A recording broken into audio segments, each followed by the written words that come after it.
Good morning, children. Welcome. Today we are going to see the chapter number 8, that is cell structure and function. Okay. So before starting towards the what is cell and what is the structure and the function, we are going to see a little bit history of this cell. Who founded this cell? What is cell? See, you can see the diagram over there. That is the ancient, very old microscope. Okay, this was a first microscope which was invented, and from that they studied the cell. Okay, so here are the some scientists who worked on this cell, and because of these great persons you are having so lots and lots of scientific lessons over here, correct?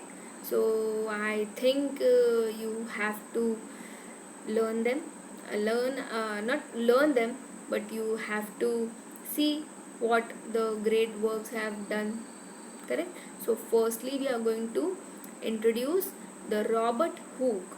Okay, the Robert Hooke was first one to view the cork under a microscope. Cork means what? You have a glass bottle and on it there is a rubber cork. Okay, so these rubber cork was taken, the lateral section, the cross section of this cork was taken and observed under the microscope. There they saw the chambers or the brick-like structures, and this was known as cells. Okay. Next came Antony von Leeuwenhoek, and he was the first one to see living organisms in a drop of water. Okay. Cells were seen, and then there was a living organisms into the drop of water. Then Matthias Sheldon, what he did? All plants are made up of cells. He found out all plants are made up of cells. Then Theodore Schwann, what he said? You studied the plants, now I'll study animals. So he said all animals are made up of cells.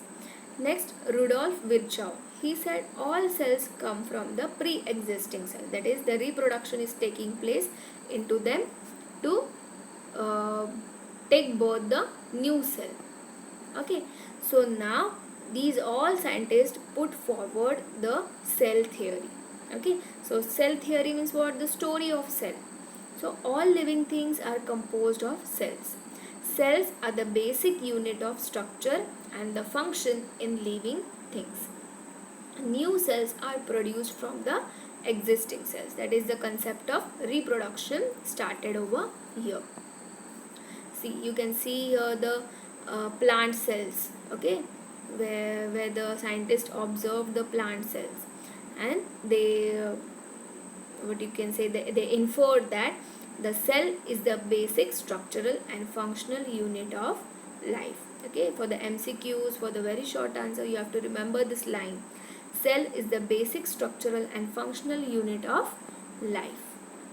So now there's no restriction that cell is a round shape or a oval shape only. Okay, there are various types of shapes. The diversity in cell shape reflects the different functions of cell. As the shapes are different, the functions are also different. The cell's shape can be simple or complex depending on the function of the cell. Each cell has a shape that has evolved to allow the cell to perform its function effectively. So, according to the function, the cells are shaped. You can see the examples over there. The RBC, you can see them, the round shape, okay, oval shape. They are the RBCs, red blood cells. Then there are white blood cells, elongated, correct, WBCs, and there is a nerve cell, okay, at the end. Then there's a size. Cells differ greatly in their sizes. Nerve cells in the giraffe spinal cord can be 2 meter long. A human egg cell is about size of a period at the sentence of a at the end of the sentence. Okay, the most cells are only about 1/500 the size of period at the end of a sentence. Means what? The cells are very minute to very big. The egg, okay, the human egg cell is also a cell. Okay, next we have the unicellular or the multicellular. Okay, uh, cell sizes, we have the unicellular and the multicellular, that is the number. Okay, there's a single cell or many cells. Unicellular means what? Single celled organism, and multicellular means many celled organisms. Then the cell specialization. Cells are specialized to perform certain functions, and this is known as cell specialization. Okay, so there are two basic types of cells. First one is eukaryotes and second is prokaryotes. Firstly, I'll tell you the why those are known as eukaryotes or why those are known as prokaryotes. Okay, prokaryotes. Pro means very primitive, very old, very first, very primitive, and the carry on means nucleus. Okay, so the prokaryotes meaning is true nucleus, the cells which are having all the organisms which are having true nucleus. True nucleus means what? It is having a nuclear membrane.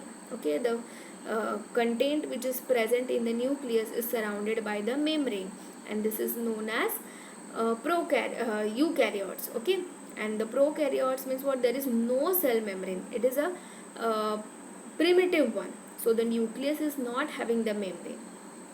And in contrast about the eukaryotes, eu means what? True nucleus. Okay, carry-on is nucleus. So the organisms having true nucleus, that is, it is bounded by the nuclear membrane. Correct? So these are known as eukaryotes. Okay, prokaryotes means very primitive, and eukaryotes means true nucleus. It's a present organism are known as eukaryotes. See over here. Prokaryotes have a cell membrane and cytoplasm but do not have a nucleus. Okay, examples are bacteria such as E. coli. And eukaryotes have a nucleus, cell membrane, cytoplasm and all the organelles. Example, plants, animals, fungi are included in the eukaryotes. Okay, so here we have seen about the what are the cells, what cells are made up of. Then there are the two types of cells, that is the unicellular, multicellular on the basis of number of cells, and then there was a eukaryote and the prokaryote. Eukaryote means what? True nucleus. There is a nucleus inside, and prokaryotes means primitive nucleus, that there is no nucleus in the prokaryotes. Okay. Next here you can see the cellular organization. Cellular organization means what? Cells are formed. You know what are the cells now. It is a structural and functional unit of life. So many cells come together to form the tissues. Many tissues come together to form the organ. And many organs come together to form the organ system. Okay, so this is known as cellular organization. Cellular organization means what? Many cells come together to form the tissues. Tissues come together to form the organ, and many organs come together to form a organ system. Okay children, till now we have covered about the cells. Okay, in the next video we are going to see about the what are the components of cells and what the cells consist of. Okay, thank you children.